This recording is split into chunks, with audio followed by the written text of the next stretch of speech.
7 years of primary school, 6 years of secondary school, 4 of those years divided into lower secondary and upper secondary, or an A-level, and 3 to 5 years of post-secondary school. Do you think we're on the right track? As of now, yes, that's the system which we are running. However, the government of Uganda has gone on making reforms with what is being taught within these setups which you have just mentioned. Debate has been on that maybe we reduce the years of primary to 6. But for the government, you may be in the know or you may not. It is not responsible for the nursery school. All nursery schools in Uganda are privately run. So as far as the government is concerned, for them they take age 6. When you are 6 years of age, that's when they admit you. In P1, their concern is to do with the primary school. So when you are 6 years, you join P1, and then you study for 7 years. You do a national exam, which is going to be your first national examination, which is referred to as the primary leaving, administered by the UNEB, which is the National Examinations Board. And then from there, you study the 4 years of secondary school, which is the lower secondary school. Do the second examination. Then after that, then you go for higher school. You do 2 years, and then you do a third examination, which will be able to send you now to go to the university. That is how the system runs. However, after P7, which is PLOE, people are expected to drop out, and then they go for vocational studies. You can go for carpentry, you can go for mechanics, you can go for bricklaying after P7. Really? Doesn't that cause stigma?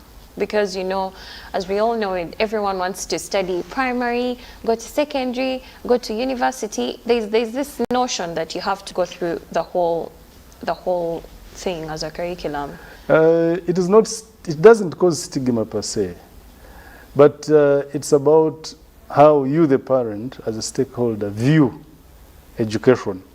Because you need to understand, why do we go to school? Exactly. School is not about going through the ladders. A school trains you to be who you are, and then you get the skills. And these skills which you get are meant to be useful to you as a person in your life. Because you don't live because of being in school. You live your life, both in and out of what? Of school. So the assumption is you need to have the basics: reading, writing, speaking, and listening. Once you have these 4, that means you have the basics. You can be able to read, and you can be able to write. You can be able to listen, and then speak. You give a feedback. Now, the assumption is that by the time you finish the 7 years, you're in a position to socialize. You are able to blend in with the outer society. You are able to meet different people. So when you drop out, you have your certificate of study that you completed your primary cycle. So how can it be used in your life? So use that certificate to acquire other skills, not necessarily which are academic. Take, for instance, I have given you can go for carpentry, you can go for joinery, you can go for mechanics, you can go for bricklaying. So you study that, now that becomes a vocation. You take that course and you progress throughout. For instance, there is a career path which you can take on the vocational studies. You go for 4 years, you get your certificate, you go for another 2 years, you get your diploma, you go for another 2 years, you get your higher diploma, you go for another 3 years, you get your degree. And yet you dropped at that level of the P7. Now, we go back to what you said earlier on. Now, you progress through after P7, you go to the 4 years. After the 4 years, then you can also drop at the 4 years when you have your O-level certificate, which will also take you to the vocation. You can also take that path. You can go for nursery teaching. Until of recent, before a new policy was enacted, we were training grade 3 teachers after senior 4. And then you go for other vocations, which I had earlier on enumerated at the lower level of the P7. And if you still insist you want to go academics, then you can go for the 2 years. Now you specialize. You narrow down the subjects of study, and you choose on what you want to be at the university level. Now, purely that's the line of academics which you should be able to take. From what you've said on that note, do you think everything that is taught at primary level is relevant to the country's political and socio-economic spectrum? Because, for example, in the political sector, I don't think you can run for MPship without at least a senior 6 certificate. Do you think primary level really takes you anywhere? Now, for the political line, there's what we call the equivalent. Remember, not everybody will be an MP. Okay. Or not, you don't go to school to become an MP. An MP is a service. You offer your leadership. As a leader, you offer yourself to serve the people. But you can be a chairman LOC1 with your P7 certificate. You can be a councillor because there is no qualification needed. That's true. Yes. So you need to look at the bigger picture. Because you see, why do we have education? Why does Uganda have education? Why do you have to have education as you have your people to be taken to school and they should be educated? We have objectives. Why people go to school? Why does the government bother to have people to go to school? But one of the objectives is that we need to reduce on ignorance. Yes. The rate of ignorance. People should be exposed to know. Knowledge has to be exposed to them, such that you are able to read and you are able to write.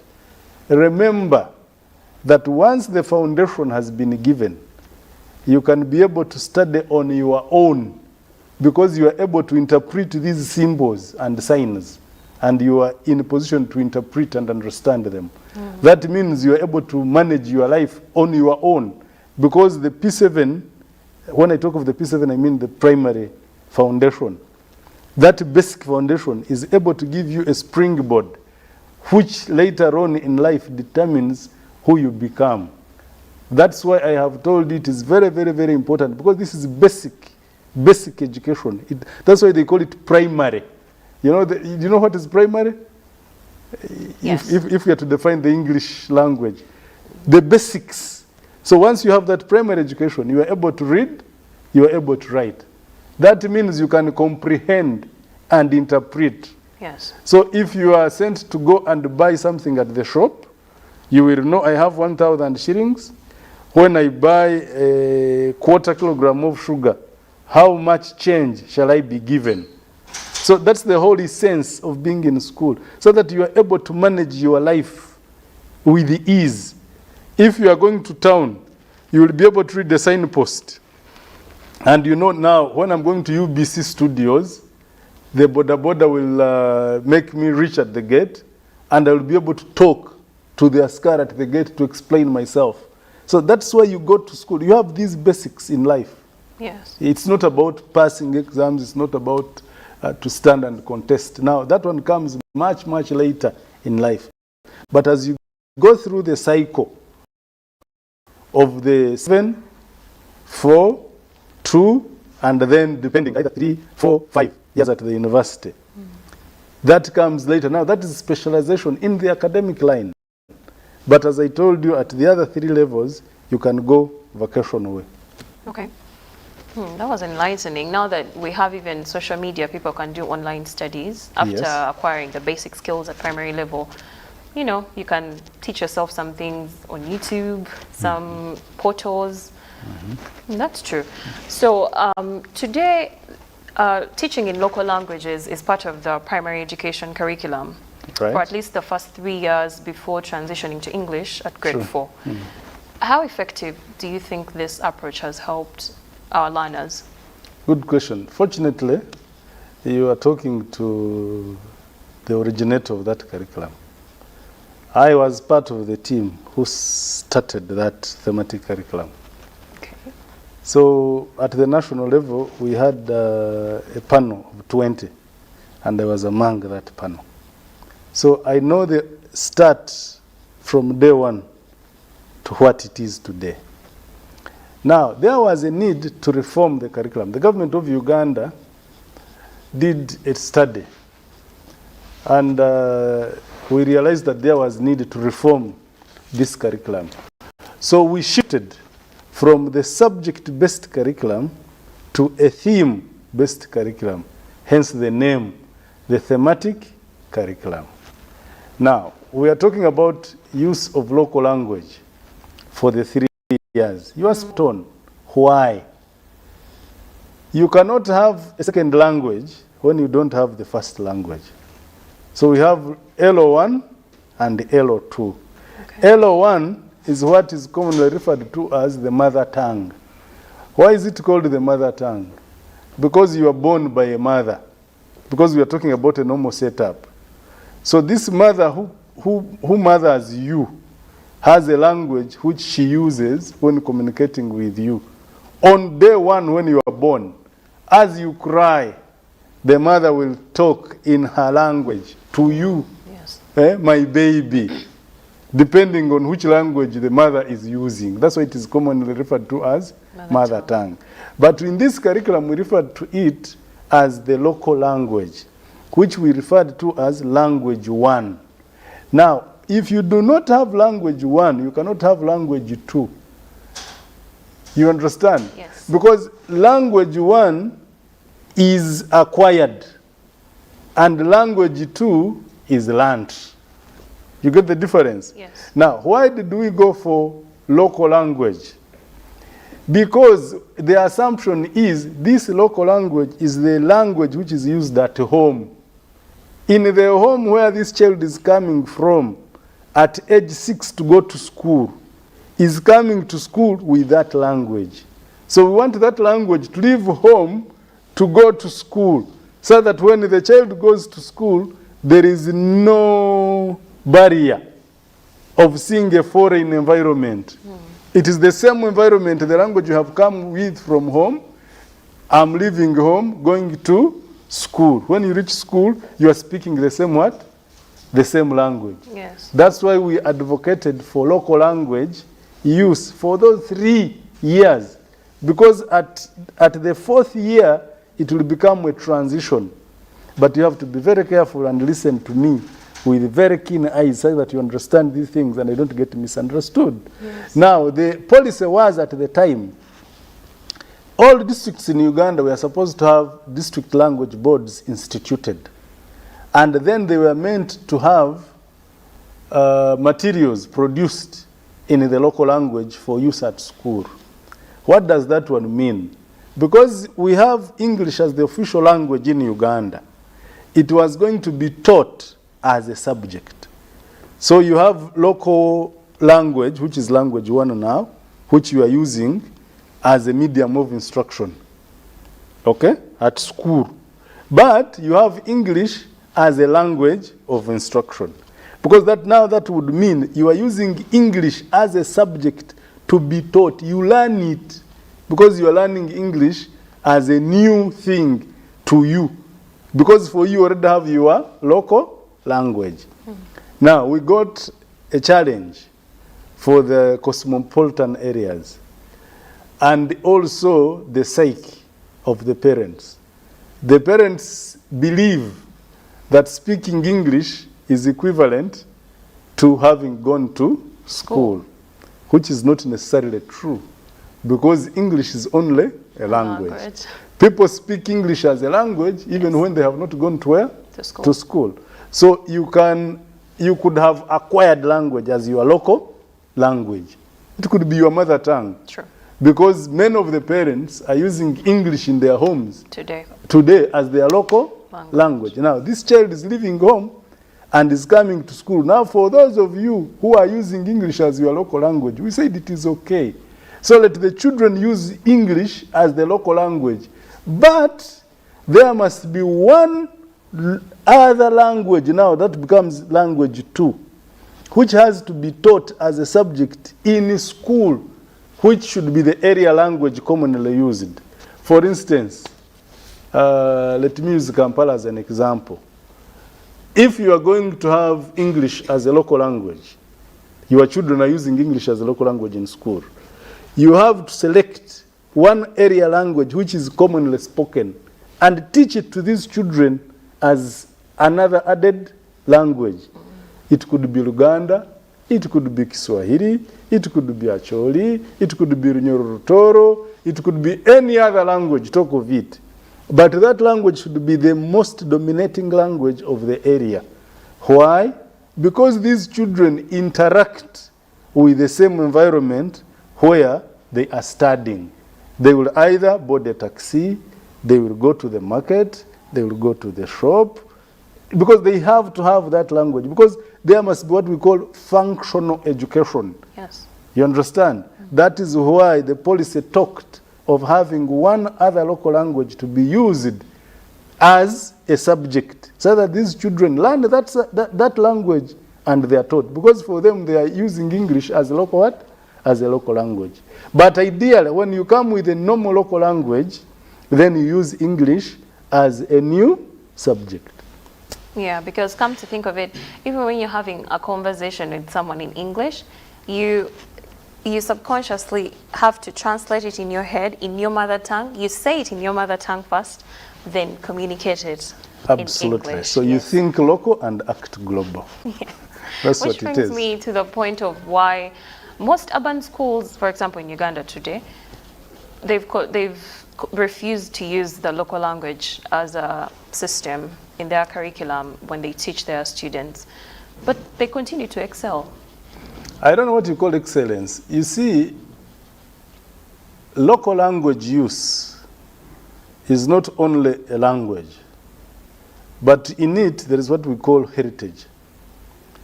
We need to identify ourselves. Who are we?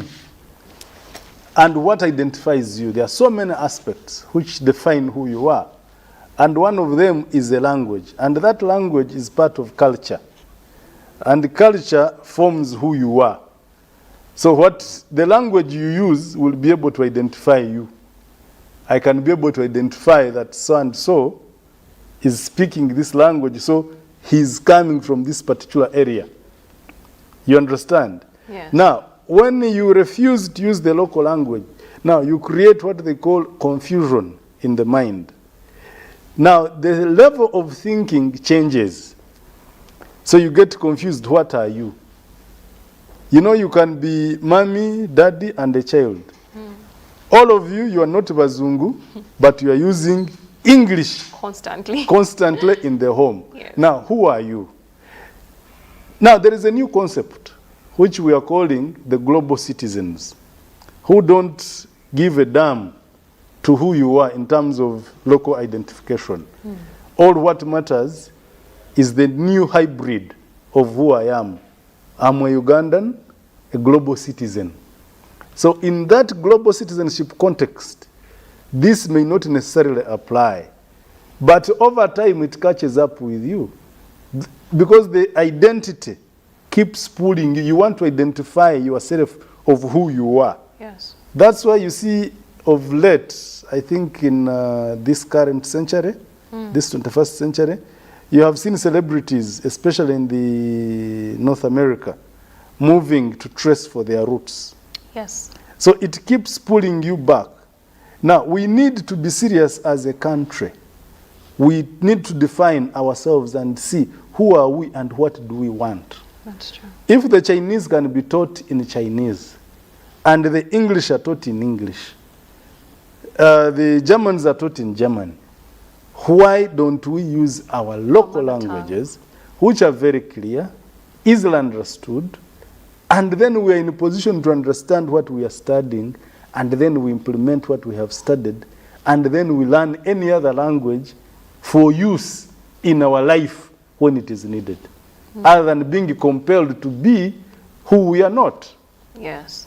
That's where the challenge lies. Because come to think of it, most of the first world countries, even the G7s, most of them, like the Chinese, they teach in Mandarin, the Japanese, Koreans, you know, they're all teaching their mother tongues, even at secondary level, even at university. Precisely. Yes. I also still don't understand why we can't at least use it.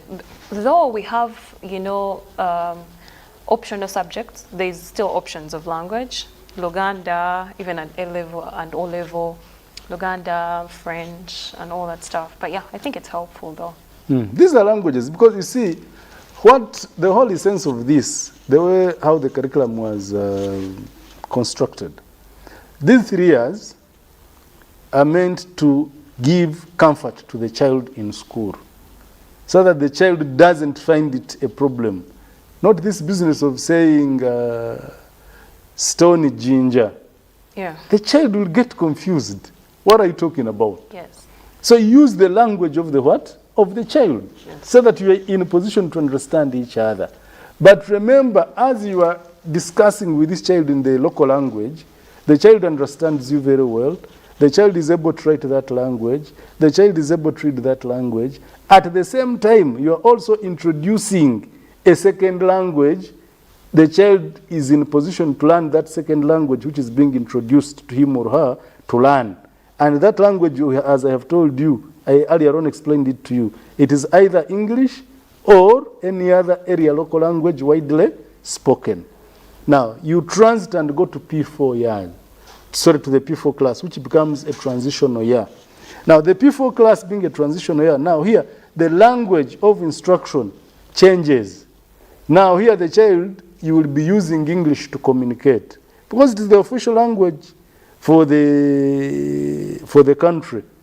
The language which is official in use is English. Yes. And you're training this child to go and be a meaningful child, a child of use in the community. So you use now English, but English together with the local language. Because you are transiting, that's what is called a transition year. Now, after that P4, this child now goes to upper secondary, to upper primary, which is now a kind of specialty. So the child now becomes a specialist. He will be able now to study a subject. Now the child will be able to understand when you introduce a new subject as science. The child will be able to know. When you introduce a new subject as social studies, the child is now able to know. Because down there in the other classes, the child was learning a theme. So it is a theme running all through. That's what is called the thematic curriculum. Now when you go upper, now they become a subject. Now the child begins to discover, to know that beyond this, there is the other part of it. Yes. Because, you know, curriculum study is spiral. You build from the known to the unknown. You go on and they complement each other until you become a real specialist. Okay. Yes. But in 2020, the Ministry of Education rolled out a new lower secondary school curriculum with an aim to help learners meet their needs in regards to skills training. How do you think they're coping with this development? Yes, they are coping well, and those who are not, they are also not. Similar to the implementation of the thematic curriculum at the primary level, is the same thing which is happening at the lower secondary school level. Yes. Because I have told you, these levels of study complement each other. Because what you studied in the primary will also be studied at the secondary level. What changes is the depth. How deeper do you go in your study? Because I have told you, if the science was introduced to you at P5, now you're able to study science as a subject. When you go to the secondary school, that science will be subdivided. You will now go into chemistry, physics, biology, name it. Yes. Now you go deeper. And then over time, when you go to A level, then you will specialize. Yes. You will drop some and retain some. So, what is happening today? The lower secondary school curriculum emphasizes the 21st century skills, because we are looking at KUSIVA, KUSIVA simply stands for knowledge, understanding, values, and attitudes plus skills. Now, is this child knowledgeable enough? Is it enough to have only the knowledge, which you have been yearning for? No, it's not. What values does this child cherish? You know the Bloom's taxonomy theory. We look at the 3 areas. You look at the head, you look at the heart, and then the hands. So you have the psychomotor, the psychosocial, and this head here. If you know, what does your heart tell you? Because you know. And when the heart tells you, how do you act? What do you touch on? You know, I'm making these things very simpler for purposes of our viewers to understand what I'm talking about. Because it is not enough to have the academics. Now, I challenge the world today. In Uganda, we are crying that one of the challenges we have is corruption. I'll use the Uganda Police Force as an example.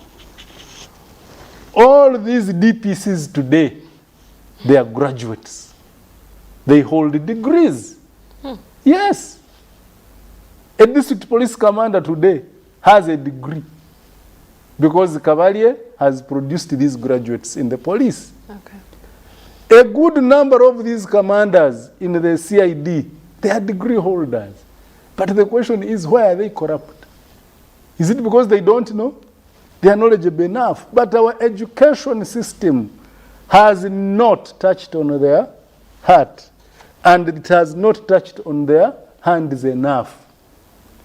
Because an educated person should be exhibited differently in the society. Because you mirror to the society and you show them to do what is right. But today, we are going in school to study how to steal. We sit in the boardrooms to cut deals. Is that so? Yes, and it goes back to our value education system. So what is the value system within our education system? That's why now this lower secondary school curriculum looked at that. You look at the knowledge, the ability to understand, what skills will you have, what values, and what will be your attitude. So once that one is done and it is well brought out, then we shall know, yes, indeed, the education now has what? Has value.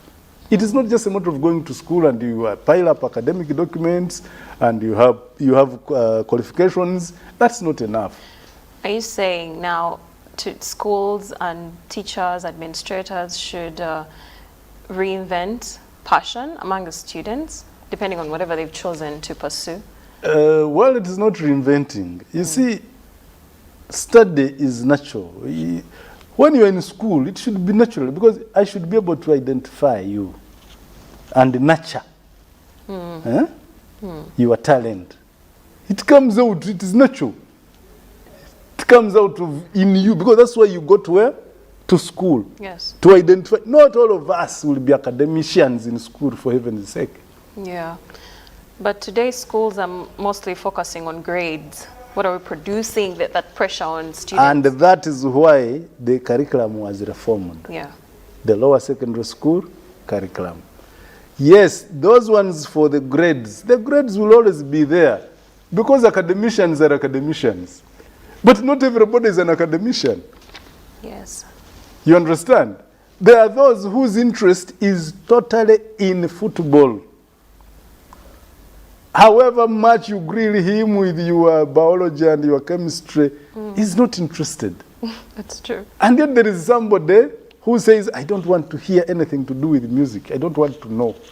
Me, I want to concentrate on mixing my chemicals. I want to be in the laboratory. Yes. That's why there is a lot of project work today in those schools who are implementing the lower secondary school curriculum. Oh, yes. Because the plan is at senior 3, these children will do a project and they will be assessed by DIT, Directorate of Industrial Training, and they will be awarded a certificate. In case a child drops out at senior 3, this child will use that certificate to be employed Because this child at that level is an employable being. Yes. He can be able, she can be able to exhibit the skills as attained in school, and he or she has been certified that this child has this skill, either in cookery, brick making, whatever the child will have picked from senior 1 up to senior 3 at that level, when this child has been assessed and has been certified by DIT. So the child will be able to live on his or her own because he has acquired the skill. Yes. Whether he has sat senior 4 exams or not. Because at the end of the day, there will be exams. Now, these exams of UNEB is no longer going to constitute 100%. No. It is now going to be constituting 70%. The 30% will be from the assessment. Yeah. Such that you combine the two, and then you have a complete person who has finished senior 4 and is able to survive on their own, not to grow in school and you are there looking for jobs. After university, people are now beginning to discover themselves at age 30. That's true. And yet at age 30, people have PhDs in those other countries, age 32. Even 25. So what are we up to? That's why these reforms are there. What are those, could you point out some of those deficiencies that you believe did not play any role in the development of Uganda's needs today? Of course, there are quite a number, but basically, when I get such opportunities like now, talking to the world, we need to educate our parents to know the value of education. Why do we pay millions of money to educate a child? Because school is so expensive. It is so expensive. It is all about rubbing off that ignorance. So that when you come out of school, there is value for money. You are able to show that indeed I have been in school and this is what I have brought home after school. I want this child to leave school after you have paid your millions of money, and you are able to attest to that. Yes. And say, yes, this kid went to where? To school. At least the child can be able to do what you are able to see. When I talked about the Kusiva, you can't have been in school and you are the one stealing. You can't have been in school and you cannot even lay your bed. Yes. You can't have been in school that you can't even clean up yourself. You have to order a maid to wash for you. I personally don't find any problem with that. You could have a busy schedule and maybe you don't want to do the laundry and you could pay someone. But when you look at it, especially at the O level, the lower secondary level. Wait a minute. At least you pay somebody. I have picked that one. Yes. You could pay someone to do Do you know laundry. that every time you spend money, you remain without? Maybe you have some to spare. Now, this is when we talk of the practical approach. Because if you have been in school, you should be able to do the basics. Cook, clean, tidy up, wash utensils. Why do you have to hire somebody? Hello? So that's the whole essence. That's why this lower secondary school curriculum was instituted, so that we can have a complete being. In my O-level school, I remember we had this home management subject where you go to, there was a kitchen specifically, you'd go and then this teacher would teach you how to do luwombo, how to wrap matoke, the traditional way, the Baganda way, how to make beef, basic sauces.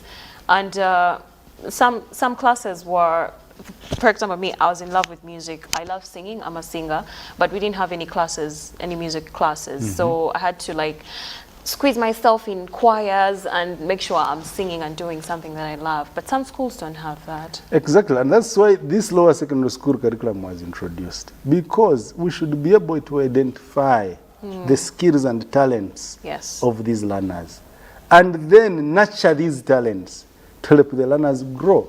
Whereas you are putting you into a cookery class, I may not be interested. That may not be my calling. Yeah. Of course, learning it is okay. It is an added advantage because you pick a skill from school, right? But me, my passion is in music, as you are saying. Yeah. But the school is not giving you the music, so what do? So you are supposed to ways. discuss that with your teacher and You find administration, ways. such that the school is able to nurture the music talent.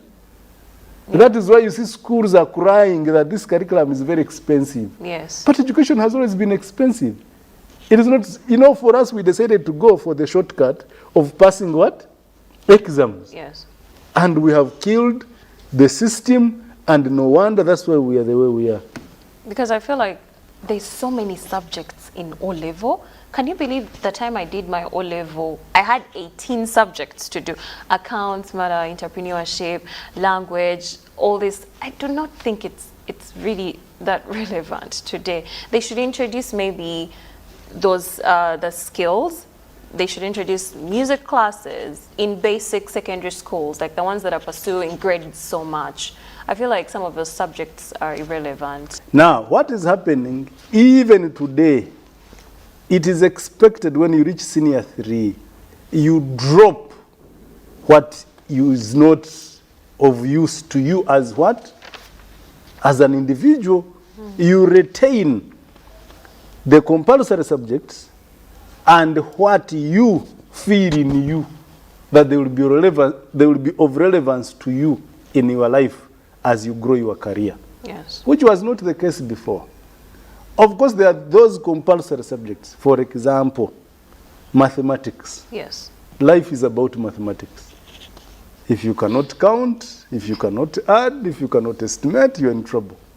Yes, that's true. I hate that fact. But even now, here you are mathematically calculating the words, Yes. which you are going to use. So without mathematics, how will you be? Then the other one is communication. You must have a language of communication. And I have told you in Uganda, it is English.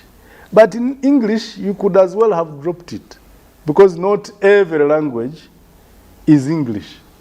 Now, there are so many languages around. You can see there is Kiswahili, there is Chinese, there is German, there is French, there is Arabic. There are so many languages. But as long as you have a language, okay, you can pick it and go with it. Do you think Kiswahili should be made compulsory to learn? Yes, now that is another debate, because we could bet and go over it over and over. Because now Kiswahili is very, very vital for Very. East Africa, Yes. for the East African community. Because I know you are speaking Kiswahili in Tanzania, you are speaking Kiswahili in Kenya, you are speaking Kiswahili in Congo. Now, if you add on Uganda, that means you can be able to have one unifier as a language. Because you can transact and do business across East Africa without looking for an interpreter. That is why this Kiswahili is being advocated. Yes. And I would encourage whoever hasn't learned Kiswahili to learn it. At least you need to have the basics of this language. You're still watching Education Forum with our senior educationist. We'll take a break and we'll be right back.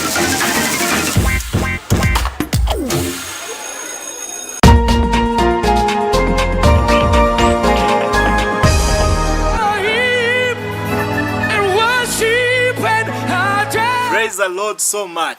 This Sunday, we are coming on UBC with the good news of the gospel. Don't miss our program from 6:30 to 7 p.m. every Sunday on UBC, the national broadcaster, inspiring Uganda with the gospel of the good news of Jesus Christ. I'm talking about the Word of God and the potential that is in the Word of God. I'll pray for the sick, I'll show you a powerful testimony, and God is going to do us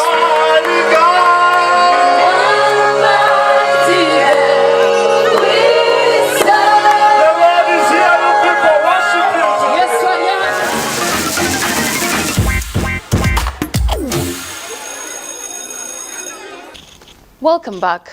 You're still watching Education Forum here on UBC TV. Back to our point of conversation. Now, the National Curriculum Development Center is in the process of reviewing the A-level curriculum. Their argument is that they've cited weaknesses in the curriculum being more theoretical than practical. What would you like to see reformed in this A-level curriculum? straight away I'll give you an answer to your very valid question. The needs of a country keep changing. Usually every 5 years, the curriculum should be reformed. But if you have been keenly following, we began with the primary, we left the subjects, went to the thematic curriculum. Now we are in the lower secondary school curriculum reformed. Yes.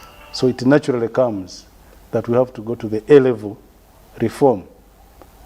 And then across board, whoever is teaching what has been reformed on the end product, when we talk of the education end product, is the graduate, Yes. you who comes out. So you have to be taught in line with all these curricula which has been reformed.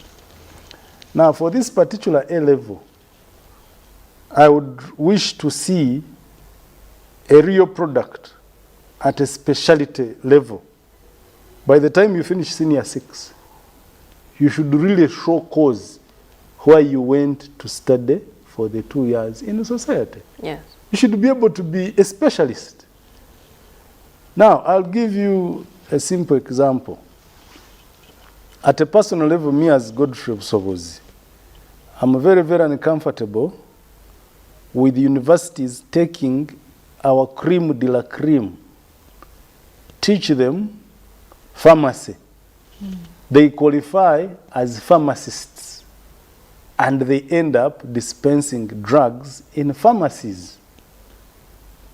Why should you take our top-notch brains, graduate them to give out tablets on the counter in a pharmacy? We should be having chemists. We should be having people who are able to discover drugs, create, Yes. and we have them to fill in these gaps. The president of Uganda, Mr. Museveni, is saying science, science, science, science, science. And you are hearing these bubbles of science versus arts. That scientists are being paid better than artists. So if you have studied senior 6, we want to see value in you as a specialist. Because you have specialized in these 2 years, you should be able to show us your innovation, your value worth Yes. after your A-level. Not me as saying I sat senior 6 and I got 20 points and I have been given an engineering course in a university, so I will qualify as an engineer, I apply to look for a job. No way.